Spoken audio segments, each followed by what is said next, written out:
Hoje nós vamos falar sobre o juiz Rutherford, presidente da Torre de Vigia. Juiz Rutherford foi o segundo presidente da Torre de Vigia, ou Watchtower. Ele assumiu a presidência a socos e pontapés em 1916, quando o pastor Charles Taze Russell faleceu. O pastor Charles Taze Russell deixou um testamento colocando o nome dos primeiros que o sucederiam se ele morresse. E ele colocou lá o nome de algumas pessoas. Colocou o nome do juiz J.F. Rutherford, mais conhecido como Juiz Rutherford. Ele colocou lá depois do 40, lá no 40º. Ele estava lá como diácono. O juiz Rutherford aproveitou que ele sabia leis, era juiz, então ele usou lá um pretexto, algumas imperfeições que é comum a todos os seres humanos, algumas idiosincrasias lá dos que o pastor Charles Taze Russell designou, sendo os primeiros a substituírem-no após a sua morte, como no testamento. E o juiz Rutherford, usando a sua sagacidade, a sua astúcia de advogado, o juiz Rutherford alegou que esses nomeados pelo pastor Russell não eram competentes e não eram dignos de substituírem o pastor Russell na direção da Watchtower, e demitiu esses que o pastor Charles Taze Russell havia nomeado. Agora a pergunta é, se Jeová estava usando o pastor Russell, é óbvio que o pastor Russell sabia quem ele estava designando. Então, o que nós podemos observar é que o juiz Rutherford maquinou uma tramóia para que mandassem embora esses que o pastor Charles Taze Russell tinha nomeado para substituí-lo, e ele entrou como presidente e arrumou lá alguns auxiliares lá para colaborarem com ele, entre aspas. Colaborava entre aspas, porque quem escrevia todas as informações da Watchtower era o juiz Rutherford. Isso que eu estou falando aqui para vocês é baseado nas literaturas da Torre de Vigia, na Watchtower. Só vocês pesquisarem aqui na internet que vocês vão encontrar esse respaldo para aquilo que eu estou afirmando aqui, entendeu? Então tudo isso está disponível, tudo isso é um livro aberto para as pessoas esclarecidas, que primeiro pesquisam, primeiro investigam, para depois tomarem suas conclusões, correto? Então, o juiz Rutherford, ele substituiu o pastor Charles Taze Russell e escreveu um livro chamado Filhos. E neste livro, o juiz Rutherford, ele afirmava que todos os jovens não deveriam se casar, mas deveriam sair de pioneiros, pregar as boas novas dia e noite, porque se eles casassem, eles iam se distrair, iam ter que se preocupar com a esposa, depois viriam os filhos deste casamento, e não sobraria muito tempo para eles colocarem as literaturas que a gráfica Watchtower estava produzindo, compreendem? Então ele foi sagaz, foi astuto e criou uma falsa profecia, dizendo que o fim do mundo, o Armagedon, a grande tribulação, viria em 1925, seriam ressuscitados Moisés, Abraão, Isaac, Jacó, e ele precisava de dinheiro para construir uma mansão. Ele colocou o nome de Bet-Sari, e anexo a essa mansão ele construiu uma Bet-Shan, que era um abrigo antibombas, um abrigo subterrâneo para proteger os príncipes Moisés, Abraão, Isaac, Jacó. Eles seriam ressuscitados, então era para proteger eles de bombas. Era um bunker, isso, um bunker. E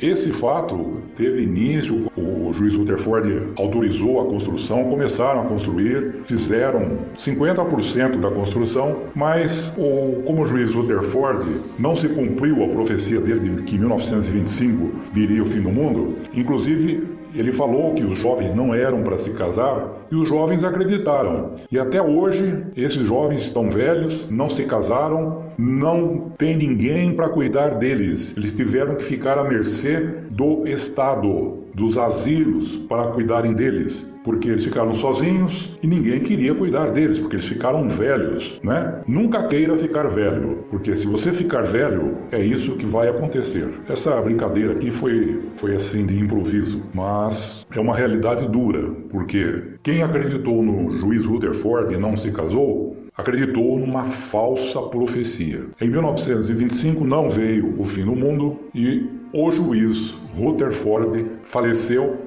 Ele contraiu câncer e faleceu. Aí vieram os substitutos do juiz Rutherford, que era o Nathan Aganor, que era um homem que gostava de organizar as coisas e começou a criar os relatórios. Aí eles começaram a criar organização. Até então usava-se muito a palavra teocracia, escravo, fiel. Agora eles passaram a usar organização. Os anciãos, eles tinham autonomia nas congregações, eles seguiam o que a Bíblia dizia, eles tinham autonomia. Porém, a partir que o Nathan Moore assumiu, começaram a criar esse estilo de corpo governante. E os anciãos tinham que prestar contas para este corpo governante. E esse corpo governante começou a mandar os esboços, tintim por tintim, daquilo que os anciãos deveriam fazer nas reuniões. Então os anciãos ficaram engessados, não tinham autonomia nenhuma. O corpo governante dizia que os anciãos eram designados pelo Espírito Santo, mas quem determinava tudo, e ainda determina, é o corpo governante, que é um grupo de homens que dirige essa organização lá em Nova York, nos Estados Unidos. Então o que eu queria dizer é a falsa profecia de que os jovens não deveriam se casar, ficaram idosos, não se casaram e muitos foram abandonados aí nos asilos. Por quê? Para se cumprir Mateus capítulo 24, versículo 11, que diz que Jesus disse: virão falsos profetas e desencaminharão a muitos. Está se cumprindo então afirmações inverídicas de homens que se diziam representantes de Jeová, que não aceitavam ser questionados, todos eram obrigados a dizer amém para as suas afirmações, aos seus ensinos, e quando não se cumpriam essas afirmações, eles chutavam para escanteio, dizendo que eram imperfeitos, que a vereda do justo vai brilhando aos poucos, mas isso não tem nada a ver com falsas profecias. Por quê? Porque sempre se autoafirmaram como canal de Jeová, canal que Jeová usa hoje na terra. Se é o canal de Jeová, o que significa eles afirmarem que são o canal de Jeová? Que Jeová é a fonte. Jeová é a fonte deste canal. Compreendem? Entenderam?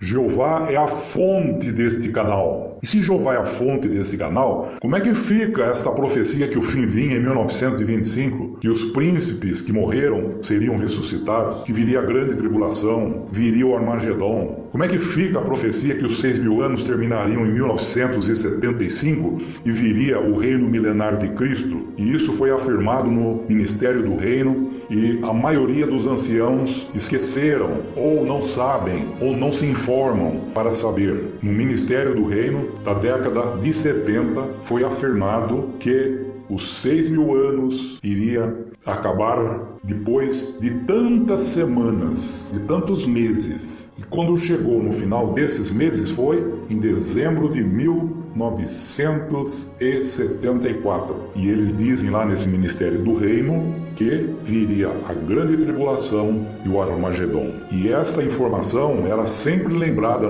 nas assembleias, nos congressos, nos discursos públicos, de modo que todas as testemunhas de Jeová estavam antenadas nessa informação. E depois dos 6.000 anos da criação de Adão, viria o Armagedon, o reino milenar de Cristo, e viria o novo mundo, o paraíso. Ficariam livres de todos os problemas, de todas as doenças, não envelheceriam mais. Seria uma maravilha, seria o paraíso aqui na terra. E o diabo seria preso durante esses 1.000 anos e não atentaria mais à humanidade. Isso parecia muito bonito, mas em 1975 não aconteceu conforme eles profetizaram. De acordo com Deuteronômio, capítulo 18, do versículo 20 ao 22, Jeová instruiu, dizendo: se algum profeta falar alguma coisa em meu nome, dizendo que vai se cumprir tal coisa em meu nome, mas não se cumprir, este profeta foi presunçoso. Você não deve ter medo dele. Este profeta deve ser morto. Olha como que Jeová encara uma pessoa que faz uma profecia dizendo que é canal dele, que fala em nome dele, e aí, como desculpa esfarrapada, esse corpo governante atual e os anteriores, eles dizem, mas nós somos imperfeitos, somos pessoas assim que estamos como justos, a luz vai brilhando aos poucos. Só que tem um detalhe, Malaquias capítulo 3, versículo 6 diz, eu não mudo. Quem diz isso? Jeová. Jeová disse, eu não mudo. Então Jeová não muda o seu propósito. Portanto, Jeová não iria fazer uma falsa profecia como fonte deste canal e jogaria essa falsa profecia nesse canal para que chegasse no corpo governante e ele distribuísse para milhões de pessoas. Portanto, sem usar de meias palavras, saibam todos vocês, testemunhas de Jeová, vocês estão sendo enganados por um grupo de homens que usam uma empresa chamada Organização JW.org. É isso aí. Pensem nisso.